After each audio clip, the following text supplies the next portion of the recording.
Eu quero continuar a mensagem da semana passada, que eu preguei aos irmãos sobre sinais de quem viu a graça. Na semana passada eu falei de 4 sinais, infalíveis daquelas pessoas, daquele crente, daquele irmão que viu a graça, 4 sinais. Mostrei para você esses sinais na vida de 4 pessoas que se encontraram com Jesus. Jesus é Deus, mas Ele também é a própria graça, amém ou não? Então essas pessoas se encontraram, viram o Senhor, e a vida deles foram completamente alteradas. Pergunta para o seu irmão assim, fala: meu irmão, você já teve um encontro verdadeiro com a graça de Deus? Aleluia, quem já teve, diga amém. Se você já teve, algo tem que mudar na sua vida, algo tem que ser alterado na sua vida, porque a graça de Deus não é uma questão de o tanto que você sabe, não é uma questão de só um conhecimento mental. A graça de Deus é algo que entra na sua mente, mas que se torna realidade dentro de você, dentro do seu coração, amém? Então, tudo na vida cristã é uma questão de vermos a graça. A vida cristã não é uma questão só de convertermos, aceitarmos Jesus, vir a um prédio de igreja, sentar no banco, assistir a um culto e ir embora para casa. Isso não é uma vida cristã, isso é uma vida religiosa.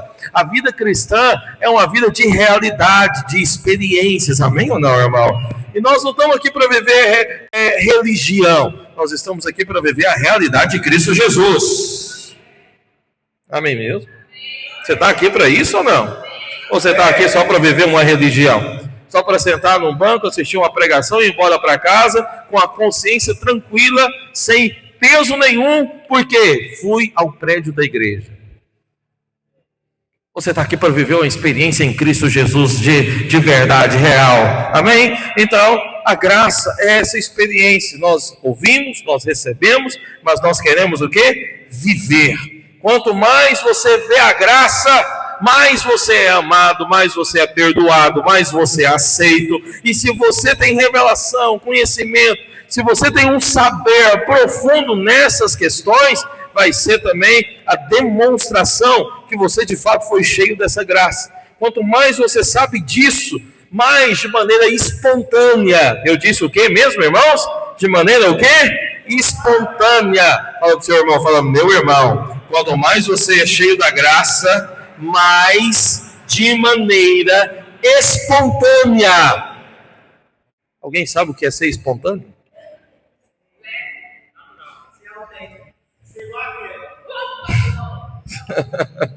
Ser espontâneo é ser igual aquele.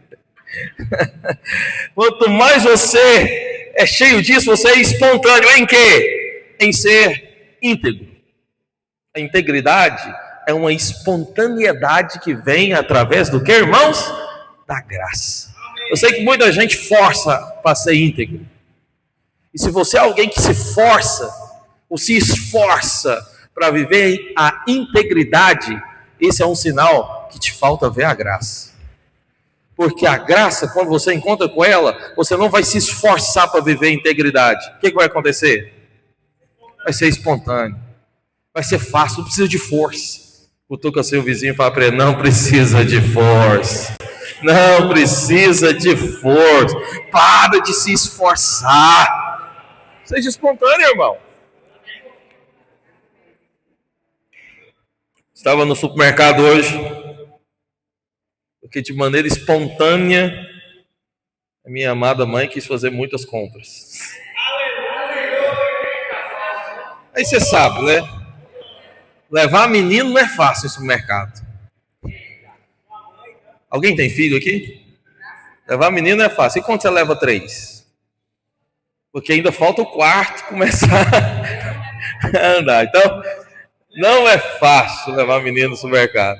Só que está tendo um tal de figurinha da Copa aí. Você comprou o seu? Mas meus filhos compraram não, insistiram para ganhar. Se o seu filho não chegou nessa idade, pode esperar, ele vai chegar. Se ele já passou, levante as mãos e diga: graças a Deus. Mas os meus filhos não passaram, estão nessa idade, meu amigo. Quando eles querem uma coisa, eles conseguem. Já ouviu esse ditado? Pois é. Já viu esse versículo? Eles conseguem. E eles estão pinhando nesse negócio de álbum da Copa. Aí sabe o que eles queriam fazer no supermercado? Roubar os rótulos da Coca-Cola de todas as garrafas. Porque lá tem as figurinhas para colar no álbum. E eles viram um monte de garrafa violada ao rótulo.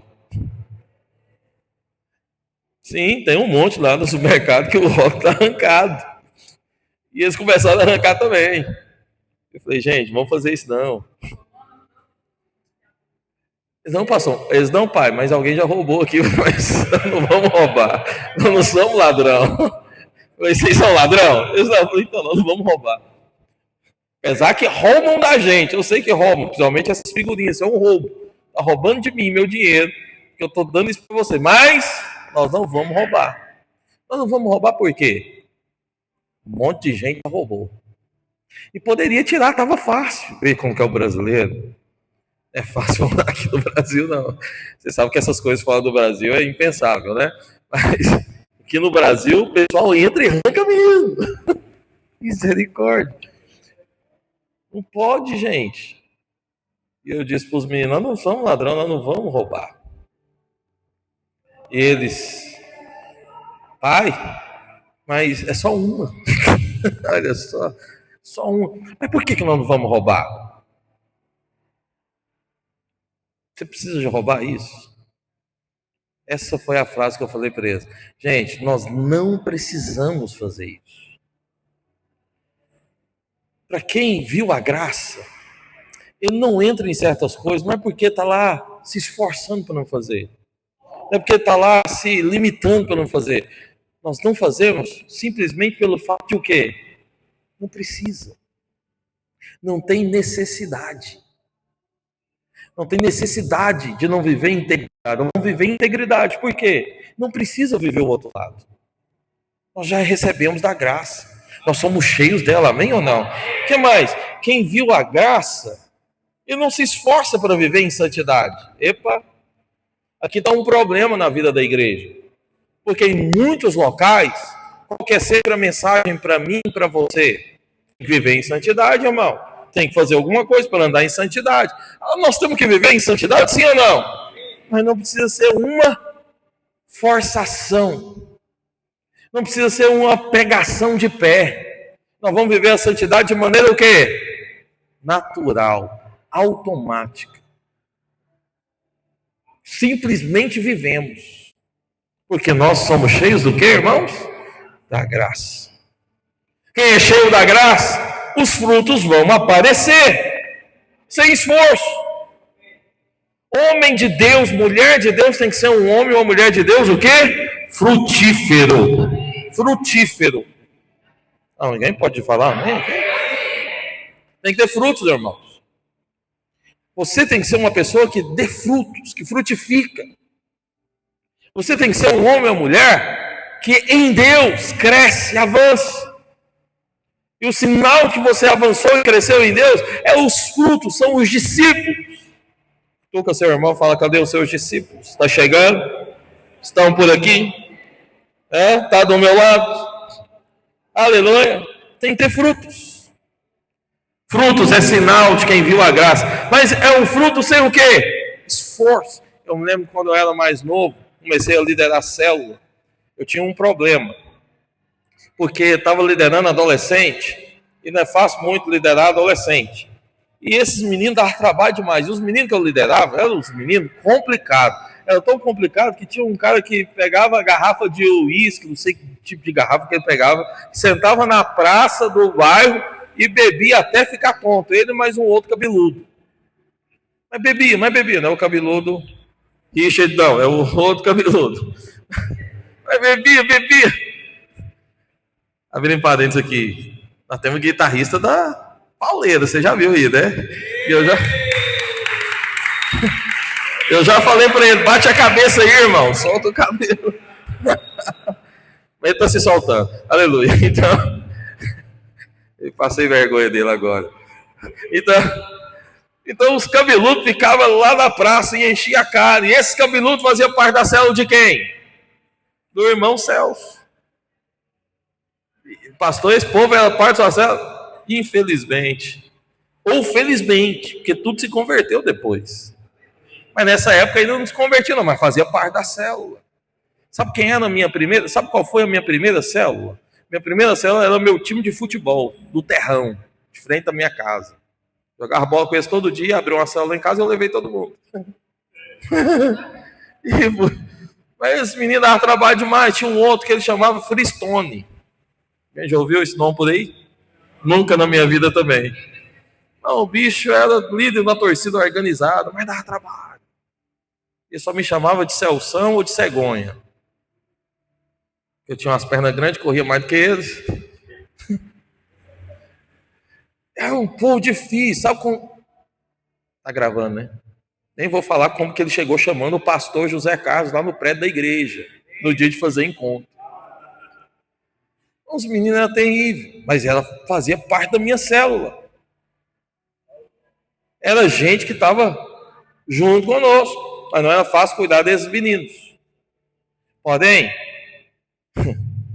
chegou o dia do batismo. Aí sabe o que eu queria fazer com a galera? Batizar a força. Porque todo mundo estava batizando, eu ia ficar sem batizar, mas os meninos não tinham convertido ainda, mas podia ficar sem batizar. E aí um deles, esse cabeludo da pinga e do não sei o que ele bebia lá na praça, era algo barato. Pinga é barato? O que é barato? Não sei. Não era cerveja, era algo mais forte. Eles bebiam uma porcaria lá. E aí, eu tentando levar, e de todas as maneiras, tentando convencer esse rapaz a batizar. Eu, não, mas Cristo já mudou sua vida. Ele, eu quase levando ele pelo braço. E ainda consegui levar pelo braço, só teve um problema. Na hora que chegou para batizar, o que aconteceu? Ele deu para trás. Ele não batizou. Porque não via convertido. E eu fiquei revoltado. Eu não vou batizar ninguém, não batizei ninguém. E voltei para casa bravo com Deus. Deus, mas não batizei ninguém. Deus falou para mim, falou, mas na força.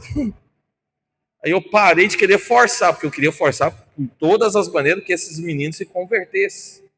Mas eu parei de querer forçar. Porque eu entendi que na força não tem jeito. Ou ele converte, batiza, ou não tem jeito. Não adianta, você não vai batizar ninguém. Vai ficar sem batizar. Mas a pergunta é, você recebeu a graça? Você tem que dar fruto. E isso é na crise que eu tinha, eu e Deus, porque se eu estou servindo a Deus, tem que ter gente também. E tem que ter discípulo. Alguma coisa não estava certa. Eu percebi que Deus queria tratar. O que Deus queria tratar não era com eles. O que Deus queria tratar era comigo. Porque eu estava tentando forçar algo, mas quem faz a obra é quem? É o Espírito Santo. Você precisa aprender a fazer o quê? Que eu tive que aprender na época? Orar. Ou eu oro e Deus move, ou não vai ter mover nenhum. Amém ou não? Quem é líder de célula aqui? Quer ver mover na sua célula? Começa a orar. Ou você ora e Deus move, ou não vai ter mover nenhum. E assim as coisas iam acontecendo. No próximo batismo, o que acontece? Eu nem mencionei nada. Mas esse rapaz, que ficava bebendo na praça, ele mesmo me procurou. E falou o quê? Eu quero me batizar. E aí levei o menino, ele se batizou. E depois isso foi tudo para as outras células da mesma maneira. Agora, vamos forçar as pessoas a servir a Deus, sim ou não? Vamos forçar as pessoas a querer o Senhor, sim ou não? Não, mas nós vamos estar aqui fazendo o quê? Orando por elas. Nós estaremos aqui fazendo o quê? Cuidando delas. Mas de maneira sem força, sem a gente querer fazer algo. O Espírito de Deus vai trabalhar por trás e os frutos vão aparecer. Amém ou não, irmão? Mas tem que ter fruto. Fruto é um sinal. Você é um homem ou uma mulher cheio da graça. A graça, quem viu a graça, quem está cheio da graça, não vive mais debaixo daquela questão do mandamento, debaixo do mandar ser grato, do mandar ser generoso. Imagina, se a gente fica mandando um leproso voltar e agradecer os 10, lá, recebeu uma cura, mas aí chega diante do discípulo, do líder, e o líder olha para ele e fala, mas vocês voltaram e agradeceram a Jesus? Não, vai voltar então agora, vamos lá agradecer. Isso é graça? Não, isso é o quê? Mandamento. Não dá para ficar mandando a pessoa ser grata. Ou ela viu a graça e vai desenvolver um coração de gratidão, ou não adianta a gente ficar aqui mandando, colocando mandamento para você. Não adianta eu, como seu pastor, subir ao púlpito aqui todo domingo e ficar colocando as regras. Seja grato, viu, meu irmão? Tem que ser grato. Vamos fazer a palavra da gratidão. Podemos pregar sobre gratidão aqui, sim ou não? Que seja em linha com a mensagem do Novo Testamento. Não adianta eu vir falar de gratidão para você, colocando para você o quê? Um mandamento. Toda vez que eu coloco um mandamento, nada muda na sua vida. Porque o que vai mudar? Quando você ver a graça de Deus. Também não adianta eu ficar te mandando ser generoso. Não adianta eu ficar te mandando ser perdoador, porque isso vai ser só mais um mandamento. A questão é ser cheio da graça. A questão é ser cheio de Cristo. A questão é ver Jesus. A questão é ter revelação. A questão é desfrutar do favor imerecido. Como Zaqueu. Zaqueu viu a graça. Zaqueu desfrutou do favor imerecido. Por isso foi generoso. A mulher pecadora, ela viu a graça. Ela encontrou com Jesus. Por isso amou ao Senhor. O leproso, ele enxergou Cristo. Ele recebeu. Algo entrou dentro dele. E o resultado foi o quê, irmãos? Gratidão. Então tudo não é uma questão de mandamento. Tudo é uma questão de conhecer, de receber, de ser cheio da graça do Senhor. Amém ou não? Essa é a questão. E hoje eu quero compartilhar mais 4 pontos. E depois desses 4 pontos nós vamos orar. Mas eu quero ainda falar para você 4 pontos. Coloca lá em Romanos capítulo 6, versículo 14. 4 pontos ainda na vida de alguém que viu a graça. Na semana passada eu disse 4. Qual foram os 4? Primeiro, foi o qual? Quem viu a graça, ele também é cheio do amor. Ele vai amar mais. Depois, quem viu a graça, ele é cheio de gratidão. Ele vai agradecer. Quem viu a graça é cheio também de quê, irmãos? De generosidade. Amém ou não? Então hoje eu quero falar de mais 4. Primeiro, quem viu a graça, ele é liberto do pecado. Está lá em Romanos capítulo 6, versículo 14. Quer dizer lá? 1, 2, 3 e... Porque o pecado não terá domínio sobre vós. 1, 2, 3. Agora vamos ler essa segunda parte juntos. 1, 2, 3 e... Pois...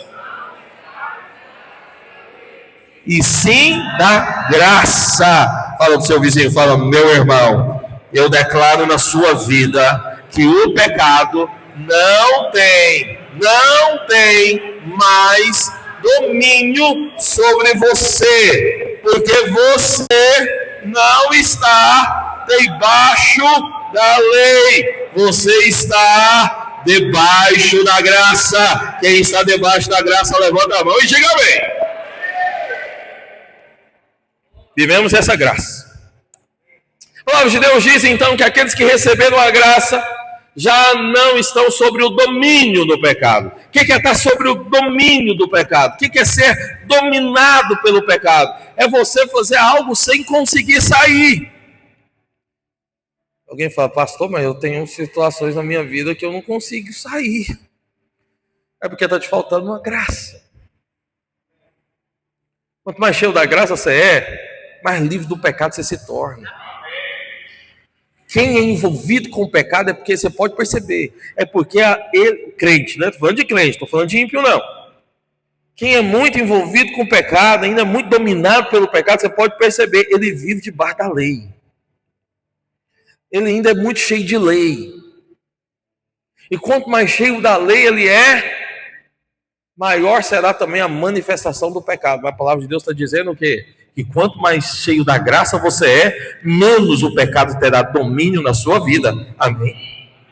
Quem provou da graça, o sinal é, ouça-me, quem provou da graça tem um sinal. E o sinal é vitória. Vou repetir. O sinal de quem provou a graça é vitória. Por isso que a Catiusca pôs o nome da sua filha de Vitória. Tem fruto, provou da graça e a vitória chegou, tá vendo? Mas você tem vitória também na sua vida? A Catiusca já tem. Mas e você, na sua, você tem?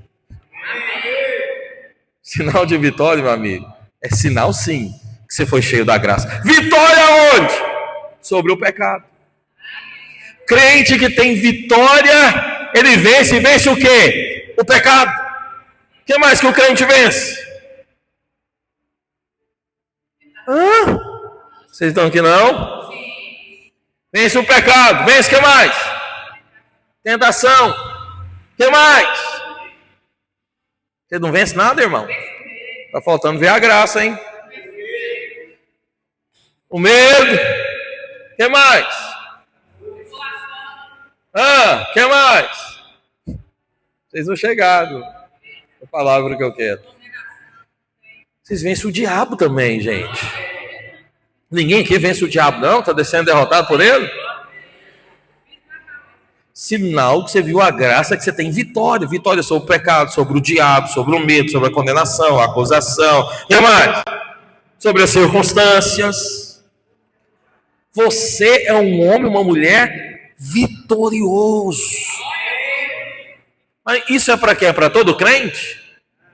Isso é para todo mundo que converte, chega na igreja, senta na cadeira e fica assistindo o culto? Não, não. Isso é só para quem de fato recebeu graça. Que a graça de Deus possa multiplicar na sua vida. Amém ou não? Amém mesmo. Então, quem recebeu a graça, ele tem vitória. Vitória sobre o pecado. E a vitória que ele tem sobre o pecado, meu amigo, é de muitas formas. Em primeiro lugar, quando sabemos que fomos perdoados. Quando sabemos que fomos o quê? Perdoados. Nesse dia, você é conquistado pelo amor de Deus. É por isso que entender o perdão de Deus, é fundamental na vida do cristão. Aquele que ainda não consegue entender o tanto que foi perdoado, ele também não consegue amar. Você sabia que o tamanho do seu amor por Deus está condicionado ao tamanho da revelação do perdão na sua vida? Então, quanto mais você entende que é perdoado, mais também você ama a Deus. Por quê? Porque o tamanho da revelação do perdão de Deus para você é também o tamanho da revelação do amor de Deus pela sua vida.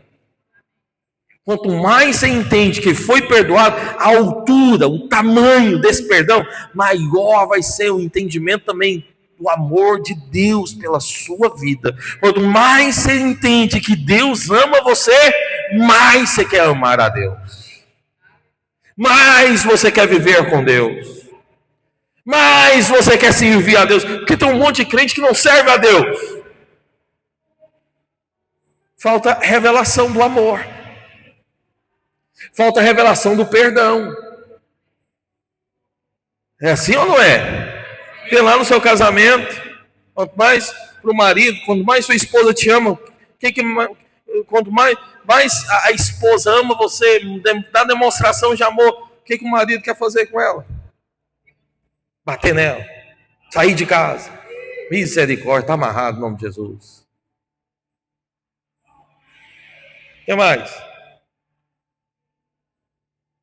Não comprar nada para casa. É isso que acontece? Quanto mais o marido se sente amado, respeitado, honrado, mais ele faz o que também? Ele ama. Mais ele presenteia.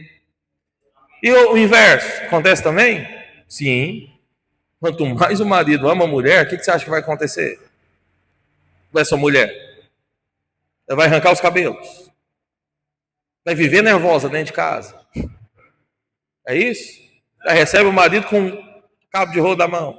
É assim? Não. Se o marido ama, imagina, seu marido chegando com um presente lá para você. Vai tratá-lo mal? Um buquê de rosas azuis. Dia para trás eu vi umas rosas azuis lá naquela feira de flores. Só faltou comprar, né? Bonitas as rosas. Aí chega lá para você com rosas azuis. Tacar o show. Aí você vai fazer o quê? Vai achar ruim? Vai criticar? Hã? Quanto mais você recebe amor, o que acontece? Mais você ama também. Com relação a Deus, estou falando de algo natural, mas com relação a Deus é do mesmo jeito. O que eu quero mostrar para você é Cristo. Cristo ama você. Só que você precisa entender o tamanho desse amor. E quando Cristo perdoou você, Ele perdoou porque tem um coração de amor. E o perdão dele não foi um perdão pequenininho. Entender o perdão de Deus, você precisa também entender os 3 tempos. Passado, presente e que mais? Futuro. Porque o perdão de Deus ele é tão grande, mas tão grande, que ele atingiu os 3 tempos da sua vida. Antes de você se converter, você estava no mundo, vivendo na perdição, e o perdão de Deus alcançou o seu passado, alcançou a sua vida da perdição. Mas depois você se converteu, e no dia que você se converteu, o perdão de Deus alcançou o seu presente. Porque ainda hoje, erros, falhas você comete, mas o perdão de Deus também alcançou aquilo que está acontecendo hoje. Só que o perdão de Deus não para. Ele alcança também o seu futuro, mesmo que você nem errou, está lá o perdão de Deus já para te perdoar do erro que ainda nem aconteceu. Talvez nem entrou na sua mente ainda aquele erro que você vai cometer daqui a 10 minutos, daqui a 20 minutos, ou daqui a 50 anos, mas está lá o perdão de Deus acontecendo e chegando a você nos seus 50 anos para frente. O perdão de Deus está alcançando tudo. Esse é o tamanho, é gigantesco. Se Deus te perdoa desse tamanho, como que você acha que deve ser também o tamanho do amor de Deus? Quanto mais você entende que você é perdoado, mais você quer servir também. Mas você quer trabalhar também. Então, crente que não quer servir, que não quer trabalhar, eu entendo que ele tem algum problema com o perdão de Deus. Porque o que trava você é a mentalidade de condenação. É a mentalidade de não ser aceito. O que trava você é a consciência das suas falhas, dos seus erros, dos seus pecados. Quanto mais você é consciente dessas falhas, menos você serve. Porque toda hora que você vai servir, na sua cabeça bate um martelo, o quê? Você não dá conta. Você é falho. Você faz errado. Você falhou ontem. Você não orou hoje. E a sua vida de jejum. Então entra aquela sensação de inapropriação, é isso? Existe essa palavra? Inapropriável, não sei. Entra aquela sensação de que você é muito inferior a essa posição, a esse local. Então é melhor fazer o quê? Deixa os outros. Não, deixa o fulano de tal. Deixa o irmão lá, pastor. O irmão lá é bom. Por que às vezes na sua cabeça você pensa que o irmão lá tem que fazer e você não? Porque você se sente em débito. Você não se sente capaz. Por que você não se sente capaz? Porque você ainda não entendeu o tamanho do perdão de Deus na sua vida. Você não entendeu o tanto que Deus ama você. Você ainda está vivendo muito baseado no seu mérito, naquilo que você consegue fazer. Imagina um homem. Veja, como que alcançamos vitória sobre o pecado? Em primeiro lugar, é entendendo que somos o quê? Perdoados. Amém ou não? Talvez você já entendeu isso. Mas eu sei que em muitos casos tem aqueles pecados que sempre o assedia. Eu vou dar um exemplo muito comum, muito claro, que vai talvez melhorar a sua vida. Vai também trazer a você um entendimento. Vamos falar do pecado da luxúria e da impureza sexual. Suponha que esse talvez seja o pecado que te assedia. E você força de todas as maneiras para vencer esse pecado. Mas você sabe, eu já fui perdoado. Deus já me perdoou. Porém, constantemente, está lá o pecado te assediando novamente. E aí o que acontece? Você levanta logo cedo, como muitos bons coaches ensinam, falando o quê? A palavra positiva. O que é a palavra positiva? Eu não vou pecar hoje. eu não vou pecar hoje. Eu não vou pecar hoje. Eu não vou pecar hoje. Só que aí aparece um outdoor, ou você está com acessibilidade ao seu telefone e está lá, você caindo no pecado novamente. Mas no outro dia você levanta de novo, com a palavra o quê? Positiva. Qual é a palavra? Eu não vou pecar hoje. Eu não vou pecar hoje. E está na mente toda hora martelando. Aí você até vence um dia ou outra situação, mas está lá de novo, você caindo aonde? No mesmo pecado. Porque você não entendeu, palavra positiva não é viver fé. Pensamento positivo vai te levar a cair no pecado, filho, do mesmo jeito. Pensamento positivo não vai alterar você. O que altera a sua vida? Receber a graça. Ser cheio da graça, amém ou não?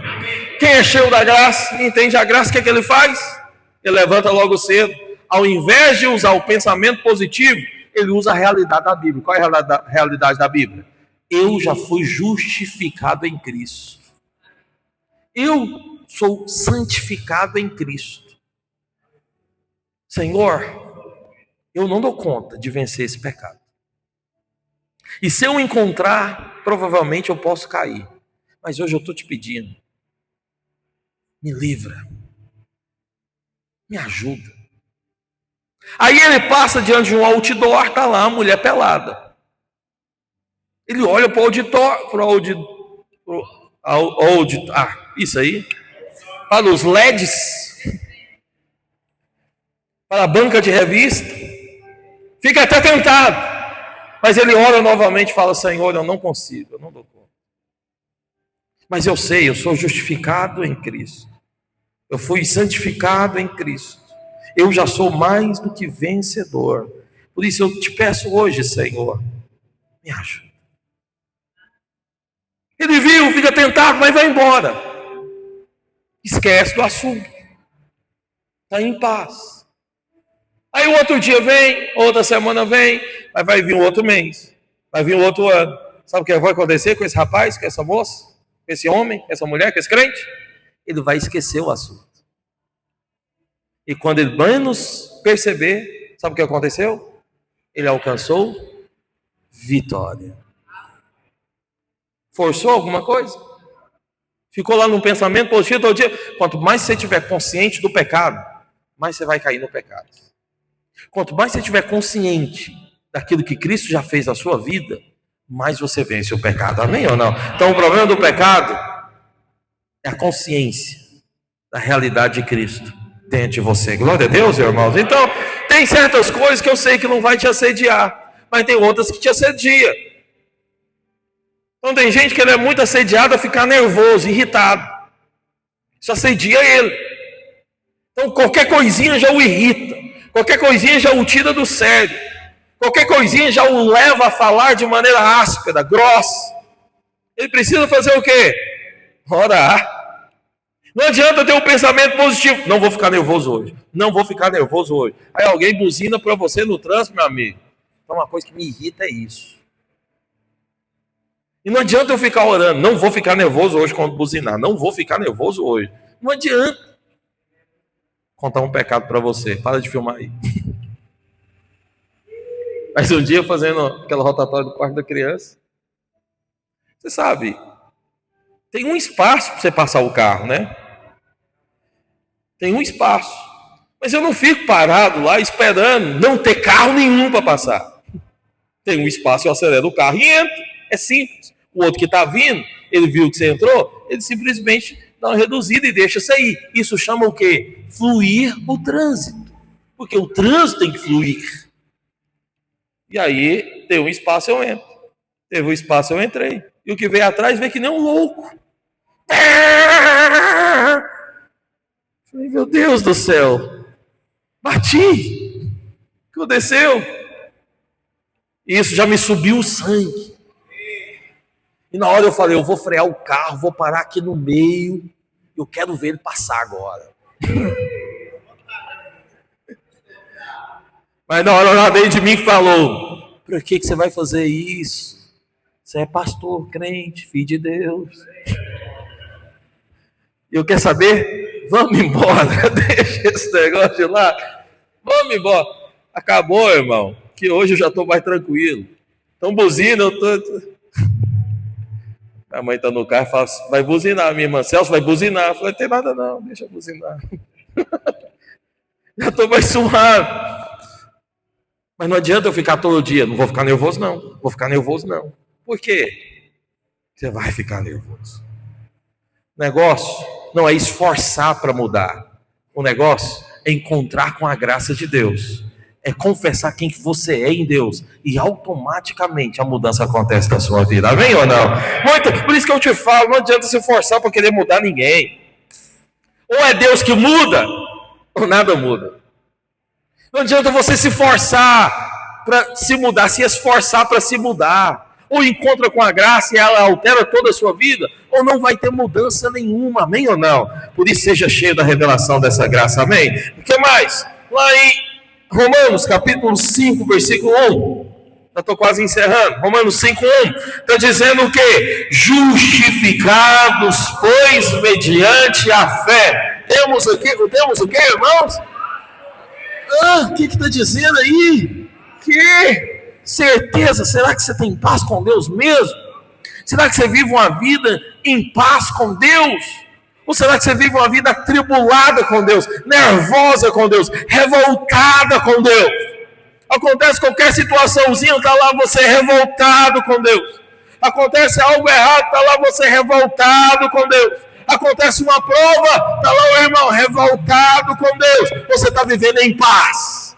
Qualquer coisa, paz. Qualquer situação, paz. Quando o problema vem, paz. E quando ele se repete, paz. Porque eu vou viver com o quê, irmãos? Paz. Com Deus. Por meio de quem? Do nosso Senhor Jesus Cristo. Por que eu vou viver em paz com Deus? Por quê? Quem é cheio da graça, ele não vive com contenda com Deus. Eu já vi muito crente revoltado. Ele só não confessa. Mas no final a revolta dele é com Deus. Ele é revoltado com Deus. Ele só não é claro. Ele só não é honesto o suficiente para chegar e falar, eu estou bravo com Deus. Eu estou revoltado. Mas a verdade é que ele é revoltado. E por que ele é revoltado com Deus? Porque ele não vive em paz. Sabe qual que é o sinal que você vive em paz com Deus? Aquela velha frase. Depois de tentar tudo, sempre dizem, agora é só Deus. Já ouviu isso? Médico é especialista em fazer isso. Depois dele saber que a medicina não faz mais nada e a pessoa vai morrer, o que ele fala? Não tem mais jeito. Agora é só Deus. Quando o médico fala isso, o que você pensa?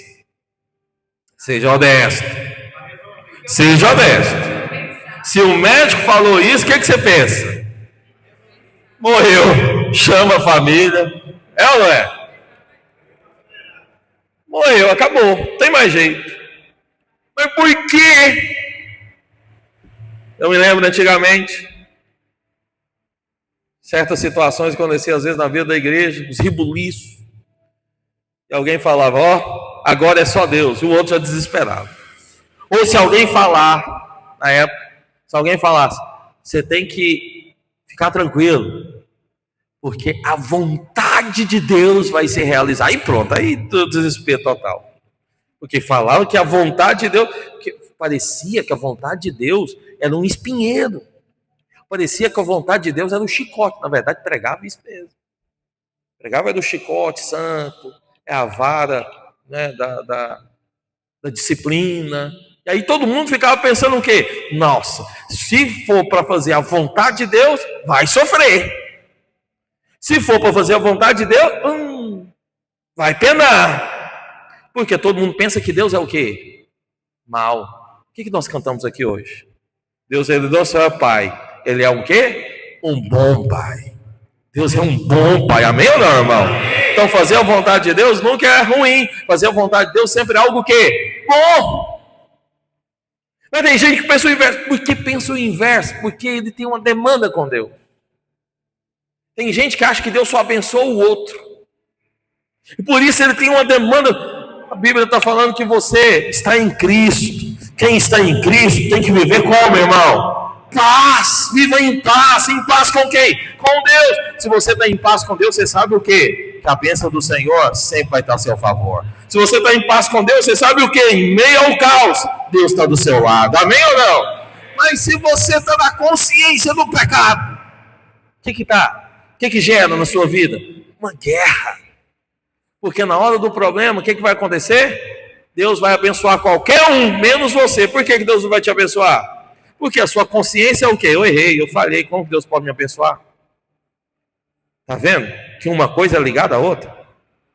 Quem é cheio da graça, quem é cheio da revelação da graça, ele entende o quanto foi perdoado. E quanto mais ele sabe que é perdoado, o que acontece com ele?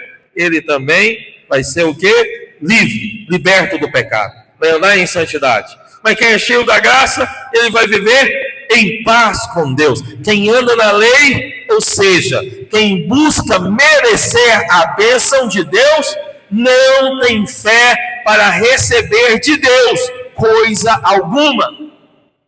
Quanto mais você vive no mérito, menos de Deus você recebe. Deus não pode abençoar o crente que quer fazer por merecer. Não é que ele não quer, ele não pode. Porque se ele te abençoar na sua consciência de mérito, você vai achar que tudo aconteceu porque você fez alguma coisa. Mas se você não arrancar essa consciência de fazer algo para merecer a bênção de Deus, você também não vai receber bênção. A bênção só vem para aqueles que não merecem. Se você não merece, você está no time daqueles que serão abençoados. Aleluia! Está no time. Terceiro, 1 João 4,16. Esse eu queria que a gente lesse. 1 João 4,16. Até o versículo 19. Está dizendo o quê? E nós conhecemos e cremos no amor de Deus por nós. Vamos repetir, 1, 2, 3 e nós conhecemos e cremos no amor de Deus por nós. Próximo. Deus é amor. E aquele que permanece no amor, permanece aonde, irmãos? Em Deus. Fala pro seu vizinho, fala, meu irmão, permaneça no amor. Permaneça no amor, não saia. Não saia. O que a Bíblia está falando para você fazer o quê? Permanecer. E o que é permanecer? É continuar sem desviar. Continuar reto. Sem sair do trilho. Ir até a linha de chegada. Sem parar. Isso é permanecer. A Bíblia está falando, não para, não saia, não desvie. Da onde? Do amor. Deus nele. Próximo. Nisto é em nós aperfeiçoado o amor, para que no dia do juízo mantenhamos confiança, pois segundo ele é... Não, vamos ler, vamos lá, 1, 2, 3 e... Segundo ele é... Também nós somos. Você é o que Cristo é. Você tem que entender isso. Segundo Cristo é, eu e você também somos. Aonde? Aqui nesse mundo. Continuando. No amor não existe medo. Antes, o perfeito amor lança fora o medo. Ora, o medo produz tormento. Logo, aquele que teme não é aperfeiçoado no... Aquele o que, irmãos? Que teme. Quem teme não é aperfeiçoado no amor. Se tem medo, falta amor. Quem ama, não tem medo. Medo do quê? Medo de cair nos braços de Deus. Medo de quê? Medo de fazer a vontade de Deus. Medo de quê? Medo de entregar a vida inteira para o Senhor. Se você é uma pessoa que tem medo disso, te falta o quê? revelação do amor, te falta permanecer no amor, te falta andar no trilho do amor. Por que o crente que se lança em Deus não tem medo? Porque ele sabe, Deus me ama. Se Ele me ama, nada de ruim vai acontecer comigo. Se Ele me ama, nada vai me faltar. Se Ele me ama, todas as coisas serão providas por Ele a mim. Então, ele tem o quê? Confiança, segurança. Por isso ele se lança. Quem não se lança em Deus, está faltando a revelação, clareza. Lance-se em Deus, irmão. Olha, são dias de nós lançarmos a nossa vida de maneira completa no Senhor. Sem medo. A revelação que o Pai nos ama, nos dá confiança para poder servir a Deus sem medo. Para podermos fazer a obra de Deus sem medo. Que o Senhor possa trazer a nós essa revelação, amém ou não? Por último, nós amamos porque Ele nos amou primeiro. Nós somos transformados em filhos.